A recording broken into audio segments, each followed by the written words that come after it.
In the last part of chapter 19 and the first part of chapter 20, we come across a very important concept for the future of European history, and that is Romantic nationalism. Romantic nationalism is basically the idea that people have a right to a country of their own, to a territory, a land of their own, potentially, of course, under their own government, in the Romantic version of nationalism, based on a shared language, a shared culture, a shared history, a shared past, even if it's mythology, even if it's not true. I mean, think in terms of the German Aryanism in World War II. That's certainly a falsified, mythologized version of nationalism. But this is a very, well, it's a very subversive idea because it overturns the idea of kings and states and institutions in favor of popular sovereignty or sovereignty of the people. So we see already Napoleon Bonaparte in France after the French Revolution attempting to subvert this idea and make it a conservative pro-state ideology. And certainly Otto von Bismarck and the Prussians in the unification of Germany in 1871 will perfect this idea of very conservative nationalism. And of course the German liberals are already in the process in this point in history where we're at now of hitching their wagon to Prussian militarism. So when we get up into chapter 20, we see the emergence of nationalism. Romantic nationalism provided a basis for opposition to the Vienna settlement of the Quadruple Alliance, the four powers, Prussia, England, Austria, and Russia, who attempt to keep the peace and also stop the spread of democracy from 1815 to 1914, and mostly do so successfully. The Vienna settlement, or the Quadruple Alliance, seeks to reinstate traditional monarchies and to keep people's allegiance to traditional churches and traditional institutions. You got to also understand, though, that ethnic nationalism, Romantic nationalism, is also a process not only of inclusion but exclusion. Who is not included? And of course, in Europe, that would primarily include the Jews, the Gypsies, or the Romani, and of course, modernization is also somewhat connected to nationalism, as well as the collecting of folk tales, of narratives of culture, and the standardization of language. There was no standardization of language in the form of dictionaries and accepted spellings and accepted usage until Romantic nationalism comes along. And of course it emerges in a large part because of the idea, or is enabled rather, by print culture. So the nationalists on page 493 in the 19th century challenge the political status quo in 6 different areas of Europe. First of all, in Ireland, rebelling against the English domination of Ireland. German nationalists want unity of all German-speaking people, including, of course, the Austrians. That's not going to be possible until Adolf Hitler makes it possible in 1938 with the, as we'll see, with the fusion of Austria and Germany by force.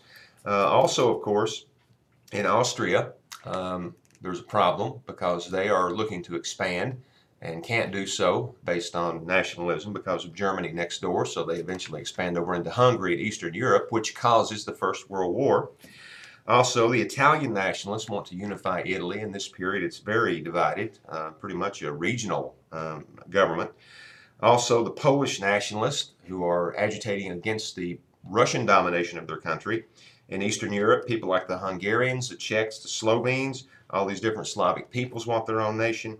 And of course, on the Balkan Peninsula, you have Serbs, Greeks, Romanians, Bulgarians, and various other peoples wanting independence from the Ottoman Turks and also from the Russian control. Now, out of Romantic nationalism and the French Revolution comes a new political ideology on page 493 to 494, and that's liberalism.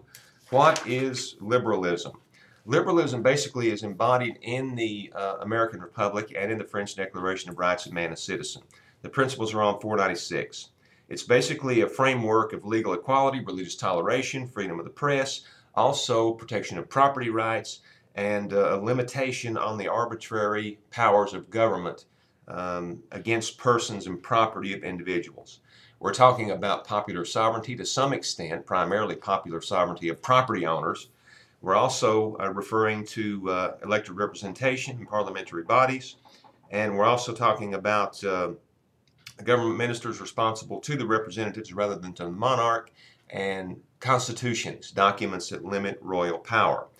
Most of these liberals are educated, wealthy people, property owners, of course, no one else is included, and they want to be recognized based on their abilities rather than the privilege of birth, as it is in monarchs and nobilities. The liberals are also opposed to guilds, to workers' organizations, and of course to workers' rights.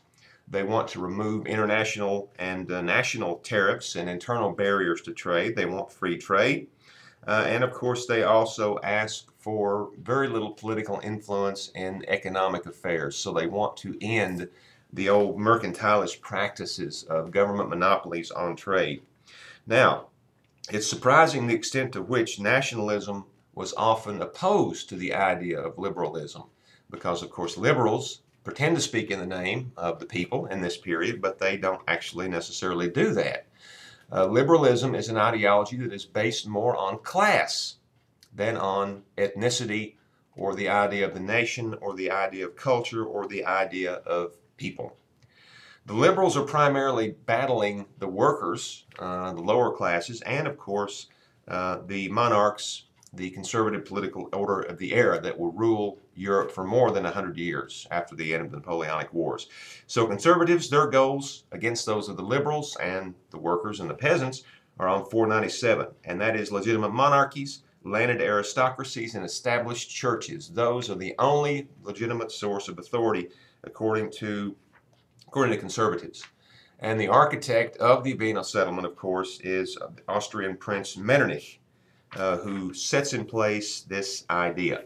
Now, Metternich has problems of his own, as we see on 498, that the Austrian government has problems of its own, that it tries to prevent the formation of a German state. At the same time, it really wants to dominate Germany, but the Prussians are already doing that, so the Austrians are unable to do so. In Prussia itself, there is a defeat of reform in this period.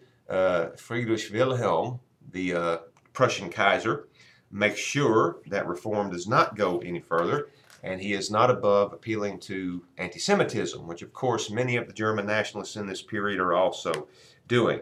There is quite a bit of repression in England afterwards as well, because all over Europe there is a scale back after the French Revolution of reform and democracy, because people, even people who had been liberals before, are now afraid that even a little bit of democracy might lead to a French Revolution or something like that. So the Austrian, or rather the Quadruple Alliance of Vienna settlement, makes sure on page 500 that the Bourbon monarchy is restored in France. And in the Congress of Vienna, they resolved to make a European-wide policy, a foreign policy called the Concert of Europe, which was intended to set up a sort of a federal system, an international system, again, a European system, to make sure that none of these nations could on their own take any kind of action in international affairs without the consent or the knowledge of the others.